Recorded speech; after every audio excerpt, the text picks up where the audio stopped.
Hello friends, तो present time में हम लोग एनपी 1986 को डिस्कस कर रहे हैं और अब तक हम लोगों ने उसके 2 पार्ट कंप्लीट किए हैं।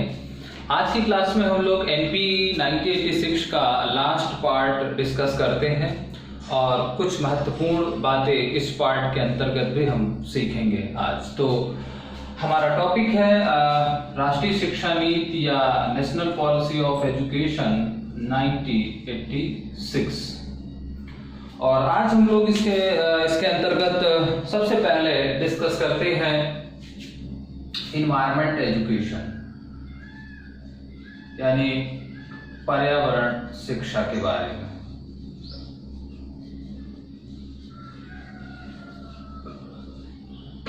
इन्वायरमेंट एजुकेशन के बारे में बात करते हैं।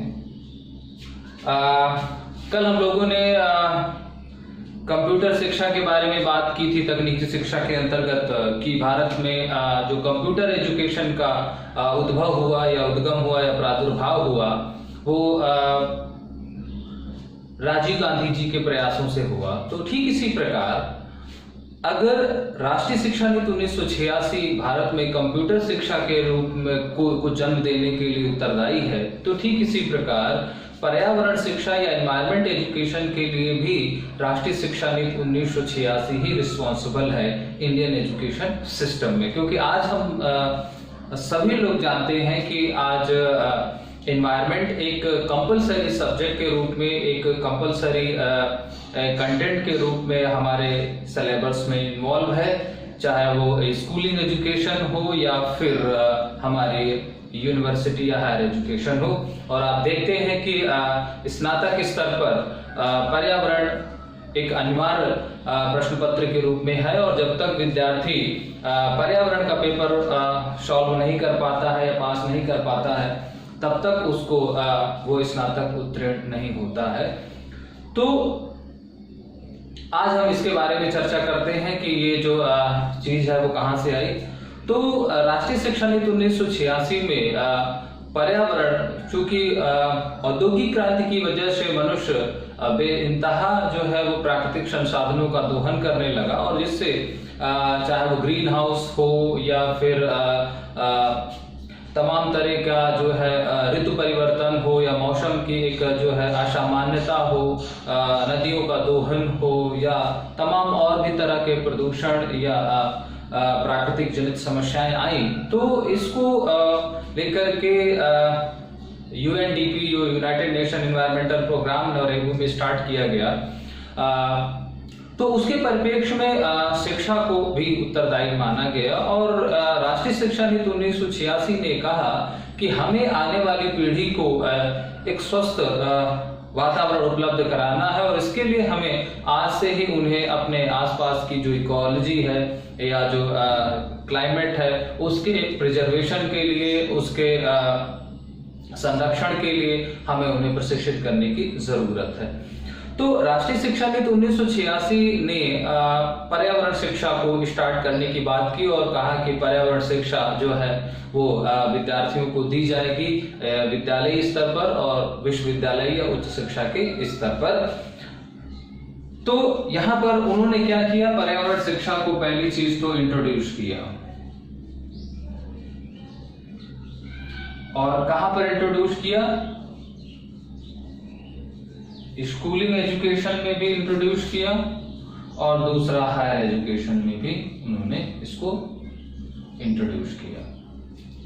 दूसरी बात, उन्होंने पर्यावरण शिक्षा का जो मीनिंग था वो बताया कि पर्यावरण शिक्षा का मतलब क्या है।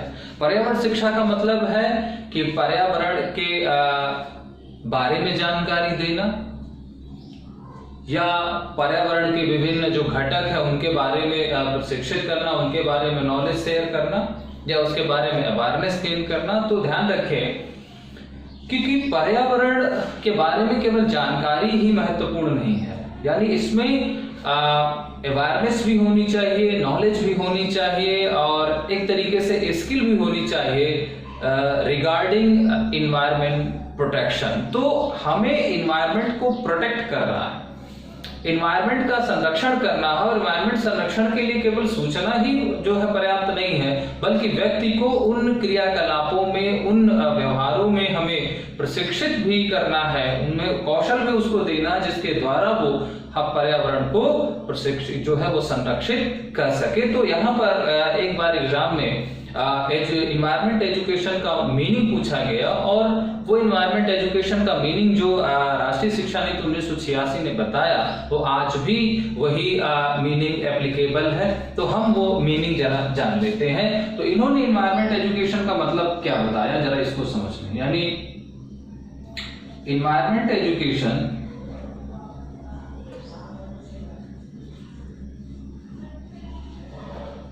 मीन्स क्या होता है? Means awareness, knowledge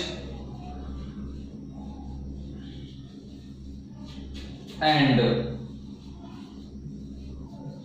skill regarding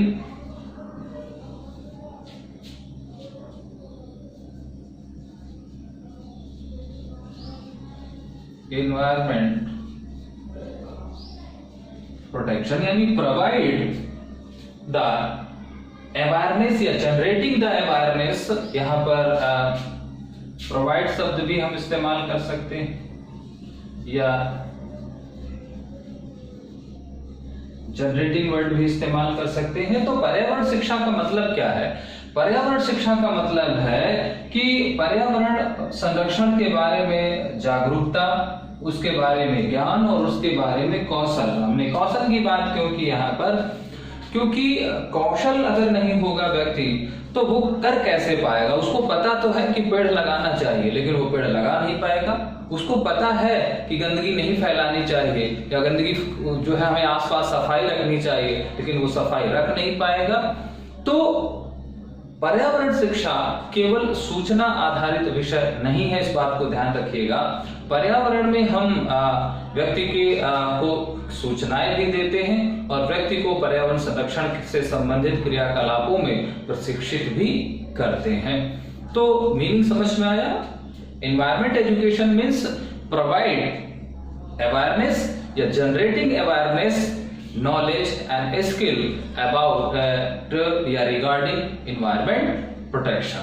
clear? अब यहाँ तीसरी महत्वपूर्ण बात क्या है एनवायरमेंट एजुकेशन के बारे में, कुछ और भी चर्चा हम लोग कर लेते हैं। तो अब तक हमको ये समझ में आया कि इंडियन एजुकेशन सिस्टम में एनवायरमेंट एजुकेशन को फॉर्मली इंट्रोड्यूस करने का, हालांकि पर्यावरण शिक्षा जो है अनौपचारिक रूप से हमारे शिक्षा का, या जो हमारी प्राचीन शिक्षा थी, जो वैदिक कालीन शिक्षा थी, उसमें जरूर था, लेकिन औपचारिक रूप से आधुनिक संदर्भों में अगर बात की जाए तो पर्यावरण शिक्षा का जो लागू करने की सिफारिश की थी वो राष्ट्रीय शिक्षा नीति 1986 ने की थी। और राष्ट्रीय शिक्षा नीति 1986 ने पर्यावरण शिक्षा का मीनिंग क्या बताया वो हमने समझा।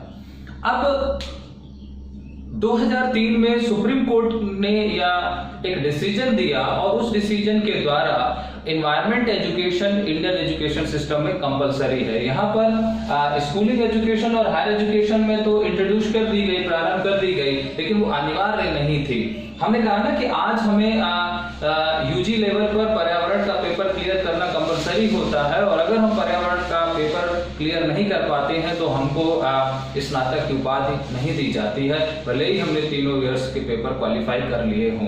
तो एक अनिवार्य विषय के रूप में, तो यहाँ पर एक बात ध्यान रखना है कि ईयर 2003 में जो है एनवायरमेंट एजुकेशन जो बनी वो कंपलसरी हो गई।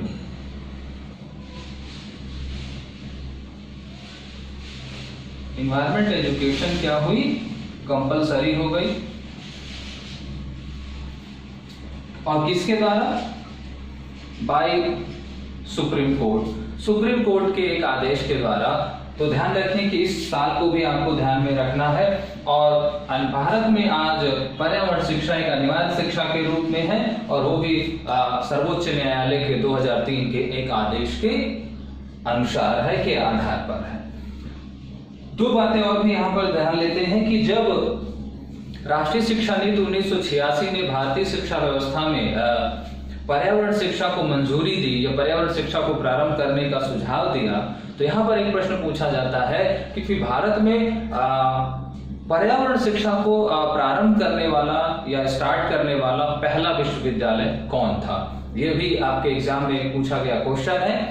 तो ध्यान रखें कि भारत में पर्यावरण शिक्षा को औपचारिक रूप से प्रारंभ करने का जो पहला विश्वविद्यालय है, उसका श्रेय जो है वो रविंद्रनाथ टैगोर का विश्वविद्यालय, जो विश्व भारती विश्वविद्यालय है, उसको है। तो वो पहला विश्वविद्यालय क्या है, वो है विश्व भारती विश्वविद्यालय।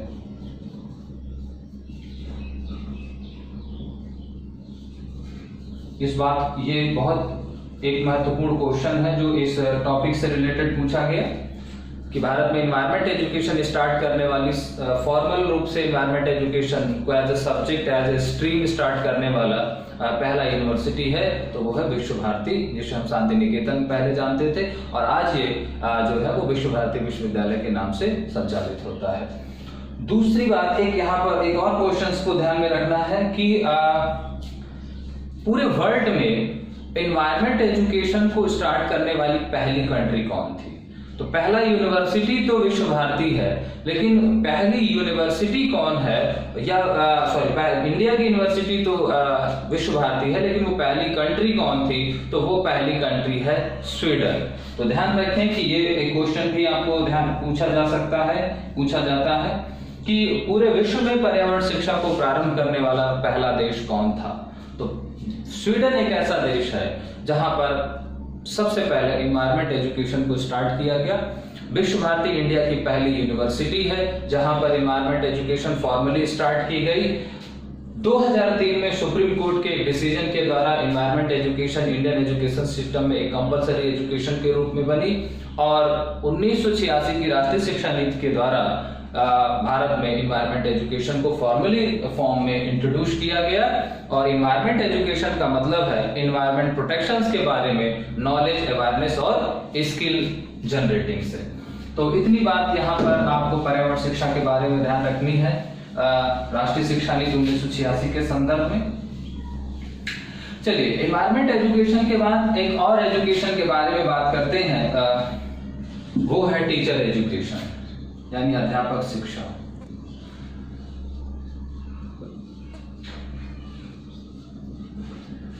टीचर एजुकेशन भी एक सोसाइटी का बहुत बड़ा नॉर्म्स है, बहुत बड़ा पिलर है,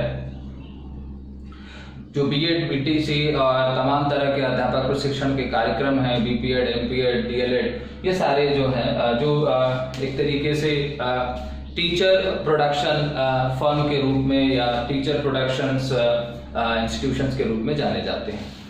अब अध्यापक प्रशिक्षण के बारे में, कार्यक्रमों के बारे में, अध्यापक शिक्षा के बारे में जो राष्ट्रीय शिक्षा नीति 1986 की सिफारिशें हैं, उनमें पहली जो आपको ध्यान में रखनी वो ये है कि उनका एक बहुत बड़ा कोटेशन है। यहाँ पर कई दफा एग्जाम में वो बात पूछी गई कि ये स्टेटमेंट किससे संबंधित है, और वो स्टेटमेंट ये है कि कोई भी राष्ट्र अपने अध्यापकों के स्तर से ऊपर नहीं होता या आगे नहीं बढ़ पाता। अर्थात कोई भी कंट्री है, उसका जो स्टेटस है या उसका जो लेवल है, वो लेवल एक्चुअल में उसके टीचर्स के लेवल के बराबर होता है। कहने का तात्पर्य है कि किसी भी कंट्री के टीचर जिस लेवल के होंगे, वो कंट्री भी उसी लेवल की होगी। तो इसका मतलब ये है कि जो भविष्य का निर्माण है, जो राष्ट्र की आधारशिला है, जो राष्ट्र का निर्माण करता है, जैसे एस.सी. वेल्स ने कहा था कि अध्यापक जो है वो राष्ट्र का निर्माता होता है, तो नेशन बिल्डर्स टीचर को कहा जाता है, वो ऐसे नहीं कहा गया। तो वो जो nation builder as a teacher होता है, तो उसी के परिप्रेक्ष्य में एनपी 1986 का एक कोटेशन आता है कि कोई भी राष्ट्र अपने अध्यापकों के स्तर से ऊपर नहीं उठ पाता या नहीं होता है। तो इस बात को आपको पहली चीज ध्यान में रखना है यहाँ पर। तो पहली चीज तो उन्होंने जो है अब वो टीचर्स को क्या कहा, टीचर्स को उसने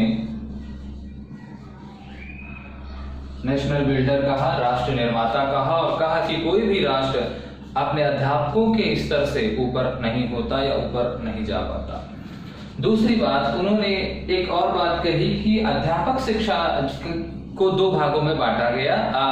प्री सर्विस टीचर एजुकेशन है, इन सर्विस टीचर एजुकेशन, और ये कोठारी कमीशन ने ही कर दिया था। चूंकि हम लोग पढ़ चुके हैं तो आपको ध्यान आ रहा होगा कि अध्यापक शिक्षा को सेवारत अध्यापक शिक्षा और सेवा पूर्व अध्यापक शिक्षा दो कैटेगरी में बांटा गया है। तो प्री सर्विस टीचर एजुकेशन में हम उस टीचर एजुकेशन की बात करते हैं जहां पर हम टीचर्स ट्रेनिंग्स को जो है, यानी जो हमारे पीपल टीचर्स होते हैं उनके बारे में बात करते हैं, यानी अध्यापक प्रशिक्षण कार्यक्रमों के बारे में बात करते हैं। और जो इन सर्विस टीचर एजुकेशन होता है, यानी जो सेवारत अध्यापक शिक्षा है, हम उसमें जो जॉब में लोग आ चुके हैं या जो जॉब कर रहे हैं, अपॉइंट हो चुके हैं, उनके ग्रोथ और उनके डेवलपमेंट की बात करते हैं। चाहे वो उनके लिए रिफ्रेशर कोर्सेज की बात हो, चाहे वो उनके लिए पीडीएफ प्रोग्राम हो, चाहे वो समर कोर्सेज हो, तमाम तरह के वर्कशॉप हो, फैकल्टी डेवलपमेंट प्रोग्राम हो, इस तरह की बात की जाती है। लेकिन कोठारी कमीशन ने ये बाइफर्केशन किया था, लेकिन राष्ट्रीय शिक्षा नीति 1986 ने कहा कि टीचर एजुकेशन क्या है, एक कॉन्टिन्यूअस प्रोसेस है। क्योंकि कॉन्टिन्यूअस प्रोसेस क्यों है? क्योंकि टीचिंग के नए नए स्ट्रेटजी, टीचिंग की नई नई जो टेक्निक्स हैं, टीचिंग के जो है पर्टिकुलर जो सब्जेक्ट है, स्ट्रेटजीज है, वो निरंतर डेवलप होती रहती हैं। तो अगर टीचिंग जो टीचर एजुकेशन है वो एक कॉन्टिन्यूअस प्रोसेस है, तो फिर एनपी 1986 ने कहा कि हमें प्री सर्विस टीचर एजुकेशन और इन सर्विस को अलग नहीं करना चाहिए, पृथक नहीं करना चाहिए, बल्कि उन्हें एक साथ संचालित किया जाना चाहिए। एक साथ संचालित करने का मतलब ये है कि अगर कोई प्रोग्राम इस तरह का ऑर्गेनाइज, जैसे फैकल्टी डेवलपमेंट प्रोग्राम स्टार्ट किया गया, तो उसमें टीचर भी पार्टिसिपेट करे और जो ट्रेनी है वो भी पार्टिसिपेट करे। चूंकि जब कोठारी कमीशन ने ऐसा किया तो दोनों को अलग अलग कर दिया, और दोनों को अलग अलग करने का मतलब है कि अगर प्री सर्विस टीचर एजुकेशन का कोई इवेंट ऑर्गेनाइज्ड हो रहा तो उसमें प्री सर्विस टीचर जो एजुकेटर्स हैं वही जाएंगे, और अगर इन सर्विस टीचर एजुकेशन का कोई प्रोग्राम है तो उसमें केवल इन सर्विस जो है वो टीचर्स जाएंगे। तो ये उन्होंने अलग कर दिया और कहा कि जो हमारी टीचर एजुकेशन है, टीचर एजुकेशन को उन्होंने कहा कि teacher education is a continuous process.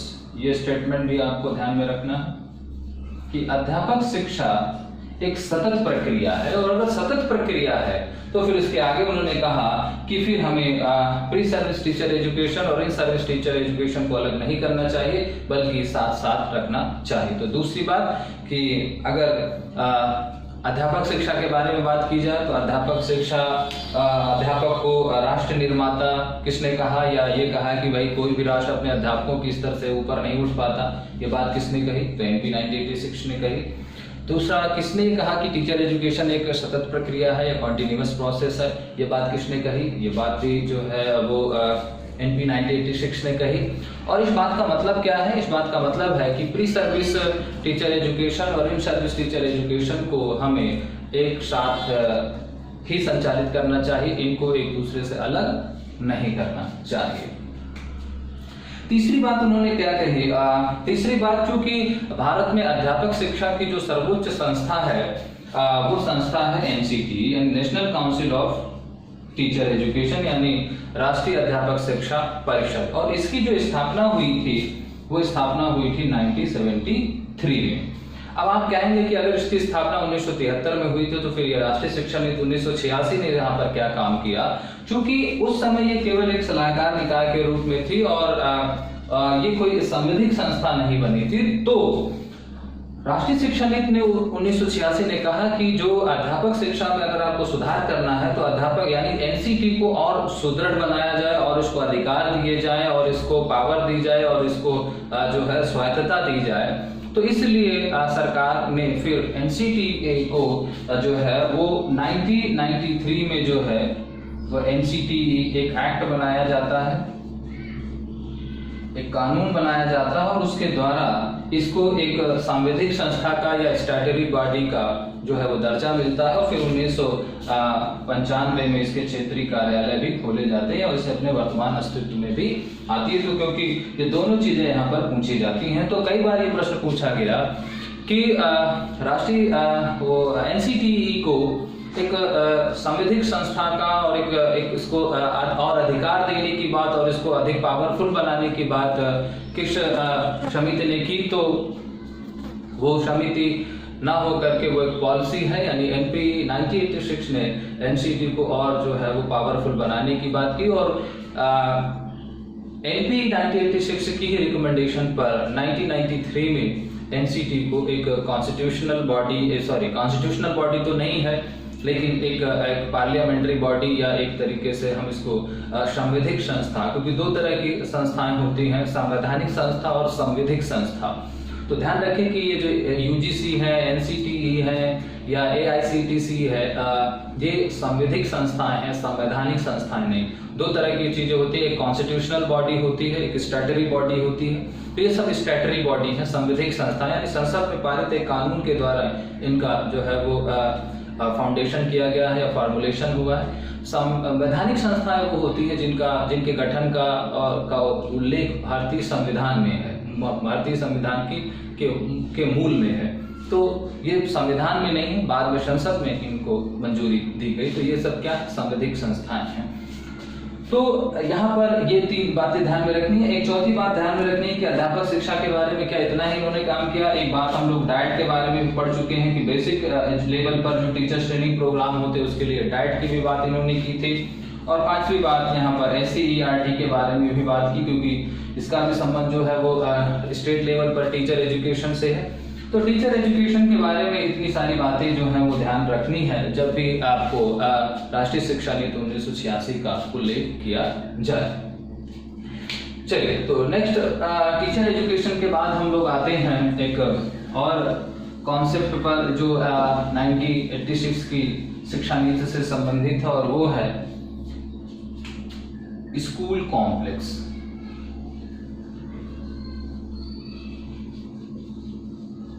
या इसी को हम लोग एजुकेशनल कॉम्प्लेक्स भी कहते हैं। इसको हम संकुल विद्यालय कह सकते हैं, या इसको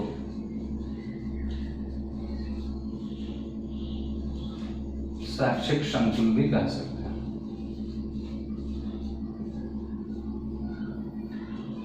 अब जब ये कॉन्सेप्ट की बात की जाती है तो फंडामेंटली इस कॉन्सेप्ट को जो इंट्रोड्यूस किया था वो हम लोग इसको पहले ही पढ़ चुके हैं कोठारी कमीशन के अंतर्गत। तो ये जो स्कूल कॉम्प्लेक्स का कॉन्सेप्ट है वो इंट्रोड्यूस किया गया कोठारी कमीशन 1964-66 के द्वारा। पहली चीज तो ध्यान रखें कि ये जो संप्रदाय है ये मूल रूप से राष्ट्रीय शिक्षा नीति 1986 से संबंधित नहीं है।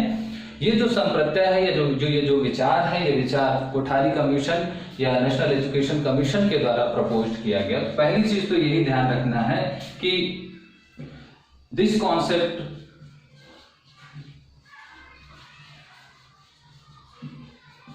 is was introduced by Kothari commission. पहली चीज तो अब जब कोठारी कमीशन ने अगर इसको नाम इंट्रोड्यूस किया तो फिर एनपी 1986 में इसका क्या मतलब है। कोठारी कमीशन ने स्कूल कॉम्प्लेक्स वर्ड इस्तेमाल किया था, संकुल विद्यालय कहा था, इन्होंने उसको रिनेम्ड कर दिया, एजुकेशनल कॉम्प्लेक्स कह दिया। तो एनपी 1986 ने क्या किया, इसने क्या किया, स्कूल कॉम्प्लेक्स renamed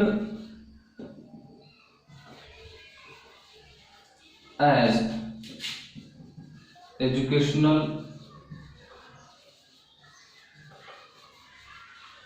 कॉम्प्लेक्स कह दिया।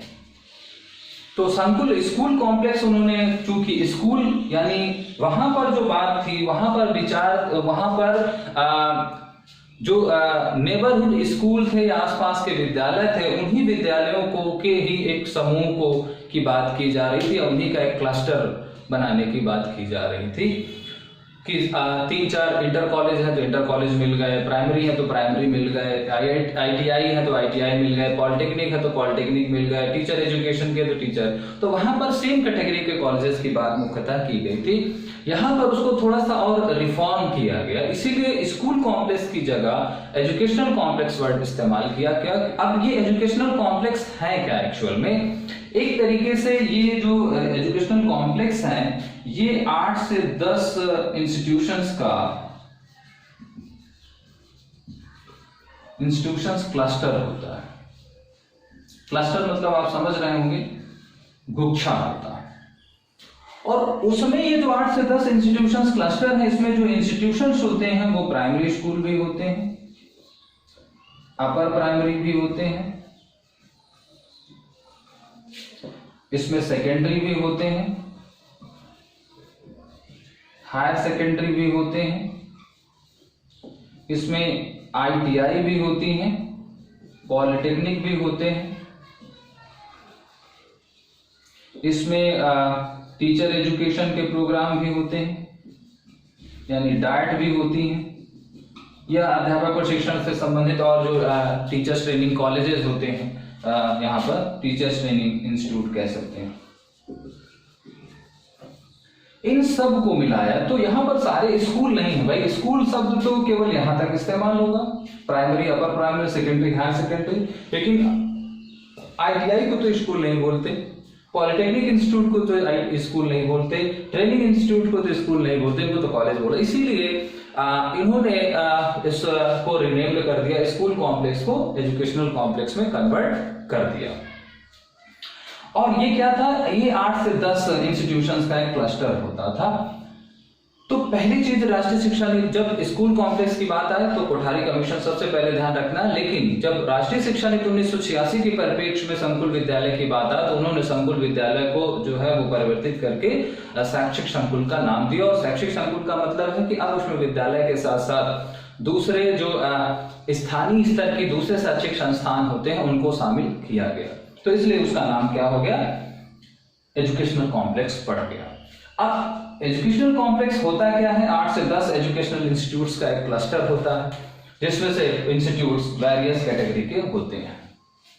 तीसरी बात, इसका जो पर्पज था वो पर्पज क्या था, पर्पज हम पहले भी डिस्कस कर चुके हैं जब हमने कोठारी कमीशन पढ़ा था।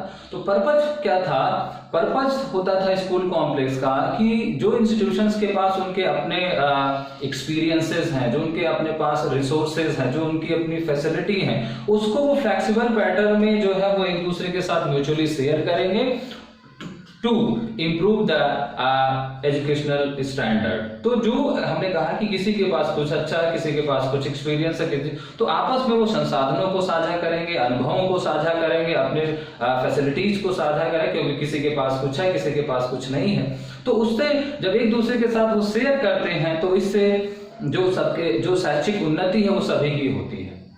तो school complex is a frame to share their resources, human resource, physical resource, experience, facilities for the improvement of educational standard। तो इसका ये मतलब था, पहले भी हम इसकी चर्चा कर चुके हैं। ये जो था वो एक ऑटोनोमस सोसाइटी के रूप में काम करता था। हाँ, राष्ट्रीय शिक्षा नीति 1986 ने एक जरूर बात कही कि प्रत्येक जिले में कम से कम एक एजुकेशनल कॉम्प्लेक्स जरूर ओपन किया जाना चाहिए, एस्टैब्लिश होना चाहिए। तो एक महत्वपूर्ण बात, every district at least one, कम से कम प्रत्येक जिले में एक एजुकेशनल कॉम्प्लेक्स जरूर किया जाए, ये बात यहाँ पर अनिवार्य रूप से कही गई और फिर इसको बाद में जो है वो संचालित भी किया गया। तो जब भी एजुकेशनल कॉम्प्लेक्स के बारे में बात हो तो एजुकेशनल कॉम्प्लेक्स का संप्रत्यय मौलिक रूप से कोठारी कमीशन 1964-66 के द्वारा आया। राष्ट्रीय शिक्षा नीति ने 1986 ने इसको एजुकेशनल कॉम्प्लेक्स को रिनेम्ड कर दिया एज एजुकेशनल कॉम्प्लेक्स। ये क्या होता था, 8 से 10 एजुकेशनल इंस्टीट्यूट्स का एक कॉम्प्लेक्स, एक क्लस्टर होता, गुच्छा होता, समूह होता है, या एक संगठन होता, ऑर्गेनाइजेशन होता है। और ये ऑर्गेनाइजेशन एक ऑटोनोमस रजिस्टर्ड सोसाइटी के रूप में काम करती है। इसमें कई तरह के ये सारे जो है वो आपस में जो है मेंबर बनते हैं, और प्रत्येक जिले में एक शैक्षिक जो है संकुल जरूर खोला जाए। और शैक्षिक संकुल खोलने के पीछे मूल क्या था या मोटो क्या था उसकी चर्चा हमने की, ताकि वो अपने जो सभी हैं ये 8 से 10 संस्थान जो हैं वो अपने संसाधनों को, अपने अनुभवों को, अपने सेवाओं को, अपनी फैसिलिटीज को एक दूसरे के साथ साझा करते हुए अपने अपने जो शैक्षिक मानक हैं या अपने अपनी जो उनकी परफॉर्मेंस है उसको इम्प्रूव कर सकें।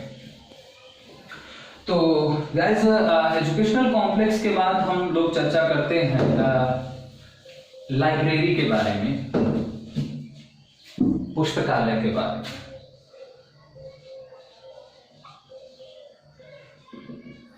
लाइब्रेरी के बारे में भी बहुत बात हुई प्रारंभ में। इसके पहले जो था जितने भी आयोग हम लोगों ने पढ़े, कहीं पर पुस्तकालय के बारे में कोई चर्चा हमको देखने को नहीं मिली। और राष्ट्रीय शिक्षा नीति 1986 ने एक बहुत महत्वपूर्ण बात कही कि प्रत्येक शैक्षिक संस्था में अनिवार्य रूप से एक पुस्तकालय की स्थापना की जाए और उसमें गुणवत्तापूर्ण पुस्तकों की उपलब्धता को सुनिश्चित किया जाए। तो ये बहुत महत्वपूर्ण बात है जिससे आप ध्यान में रखना है कि प्रत्येक एजुकेशनल इंस्टीट्यूट्स में, चाहे वो स्कूल हो, चाहे वो कॉलेज हो या यूनिवर्सिटी हो, वहां पर कंपलसरी फॉर्म में तो लाइब्रेरी को उन्होंने क्या किया, कंपलसरी किया।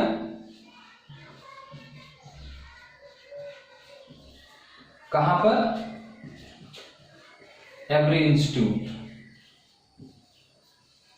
तो प्रत्येक शैक्षिक संस्था में उन्होंने पुस्तकालय को अनिवार्य रूप से करने की बात की, और वहां पर जो है वो क्वालिटी बुक की उपलब्धता की भी बात की वहां पर। और वहां पर केवल खोला ना जाए बल्कि वहां पर गुणवत्तापूर्ण जो है वो पुस्तकों की उपलब्धता को भी सुनिश्चित किया जाए। तो ध्यान रखें 2-3 बातें पुस्तकालय के संदर्भ में कि प्रत्येक शैक्षिक संस्था में पुस्तकालय की स्थापना की जाए, चाहे वो विद्यालय शिक्षा से संबंधित शैक्षिक संस्था हो या फिर वो उच्च शिक्षा से संबंधित शैक्षिक संस्था हो। दूसरी बात कि वो पुस्तकालय में उस संस्था में संचालित कोर्सेज से संबंधित जो है वो क्वालिटेटिव बुक की पर्याप्त मात्रा को उपलब्ध कराया जाए, और पुस्तकालयों के लिए प्रॉपर जो बजट एलोकेशन है वो हर फाइनेंशियल ईयर में किया जाए। तो पुस्तकालय के बारे में ये रही बात राष्ट्रीय शिक्षा नीति की। इसके बाद हम चर्चा करते हैं यहाँ पर कुछ मिसलेनियस पॉइंट्स के बारे में। कुछ मिसलेनियस पॉइंट भी डिस्कस कर लेते हैं। यहाँ पर मुख्य जो चर्चा थी वो हम लोगों ने कर ली है यहाँ पर। अब अगर हम मिसलेनियस के बारे में बात करते हैं यहाँ पर, तो कई सारे पॉइंट निकल करके आते हैं। इसको 1 बाय 1 हम लोग डिस्कस कर लेते हैं। तो पहली चीज उन्होंने जो बात कही मिसलेनियस पॉइंट में, वो हम बात करते हैं नेशनल एजुकेशन स्ट्रक्चर के बारे में।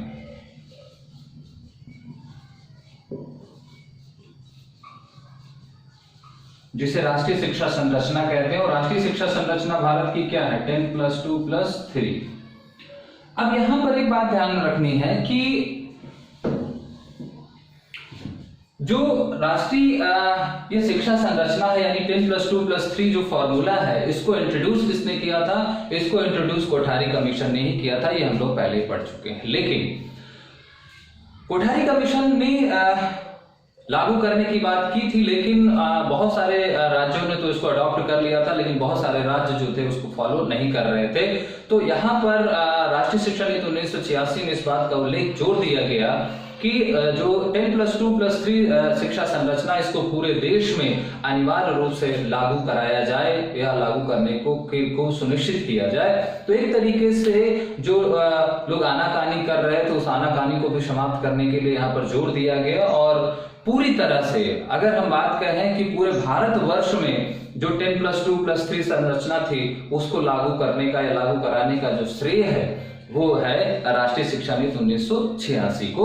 तो 10+2+3 जो फॉर्मूला था उसको प्रपोज कोठारी कमीशन ने किया, उसको अप्लाई भी कोठारी कमीशन ने किया, लेकिन पूरे एंटायर इंडिया में अगर उसको इम्प्लीमेंट करने के बारे में बात की जाए कि पूरे एंटायर इंडिया में 10+2+3 जो एजुकेशन सिस्टम है उसको इम्प्लीमेंट किसने करवाया, तो उस वहां पर नाम आएगा 1986 की शिक्षा नीति का या राष्ट्रीय शिक्षा नीति का। तो 2-3 बात ध्यान रखिए, इसमें दोनों तरीके से प्रश्न पूछे जा चुके हैं, तो वहां पर आपको उन प्रश्नों की भाषा को समझना होगा। अगर पूरे भारतवर्ष में सफलतापूर्वक लागू करने की बात की जाएगी तो राष्ट्रीय शिक्षा नीति 1986, लेकिन अगर उसको बनाने की, उसको प्रस्तावित करने की और उसको केवल और केवल लागू करने की बात की जाती है तो वहां पर कोठारी कमीशन तक ही बात सीमित रहेगी। इसके बाद एक बात और ध्यान रखना है यहाँ पर कि चाइल्ड सेंटर्ड एजुकेशन के बारे में बात करना, यानी बाल केंद्रित शिक्षा।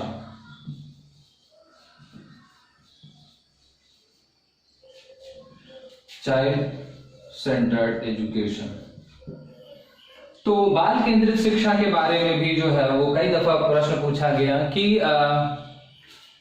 राष्ट्रीय शिक्षा नीति 1986 ने शिक्षा के तमाम पहलुओं की चर्चा की, लेकिन इसने शिक्षा को क्या केंद्रित बनाया, तो उसने शिक्षा को, चाहे वो स्कूलिंग एजुकेशन रही हो, चाहे वो हायर एजुकेशन रही हो, हर एजुकेशन को इसने चाइल्ड सेंटर्ड बनाने की बात की थी। चाहे वो करिकुलम हो, चाहे वो टाइम टेबल हो, चाहे वो एग्जामिनेशन हो, तो पाठ्यक्रम की बात की जाए, शैक्षिक कार्यक्रमों की बात की जाए, समय सारणी की बात की जाए, परीक्षाओं की बात की जाए, तो उसने कहा कि हर शिक्षा से जुड़ी हुई हर गतिविधि के केंद्र में विद्यार्थी हित को ही रखा जाना चाहिए। चाहे वो योजना निर्माण की बात हो, चाहे वो योजना क्रियान्वयन की बात हो, तो ऊपर से लेकर के नीचे तक हमें चाइल्ड को या स्टूडेंट को सेंटर में रख करके ही पॉलिसी फॉर्मुलेशन और programme for planning and execution को करना है। तो बाल केंद्रित शिक्षा की बात जो होती है वो हमारे राइट टू एजुकेशन एक्ट में भी है, लेकिन भारत में सरकारी स्तर पर जो सबसे बड़ा प्रयास था बाल केंद्रित शिक्षा का, वो राष्ट्रीय शिक्षा नीति 1986 का था। फिर एक तीसरी बात उसने कही कि एजुकेशन फॉर ऑल, यानी शैक्षिक अवसरों की समानता की बात की जाती है।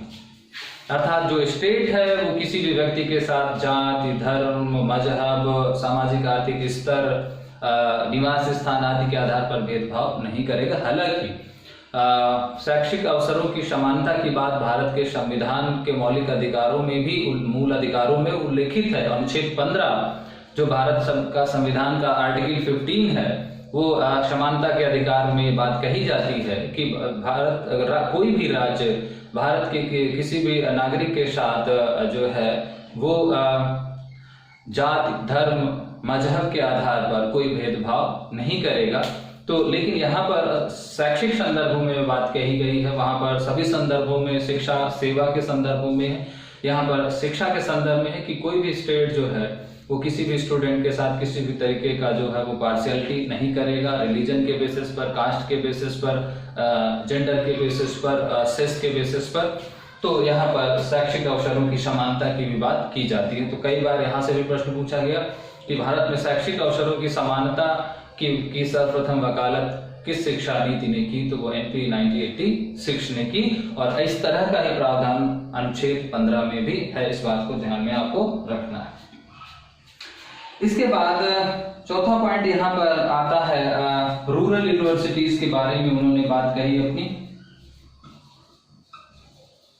अब रूरल यूनिवर्सिटीज को एस्टैब्लिश करने की बात तो राधाकृष्णन कमीशन ने ही कर दी थी 1948 में, ग्रामीण विश्वविद्यालयों की स्थापना की बात।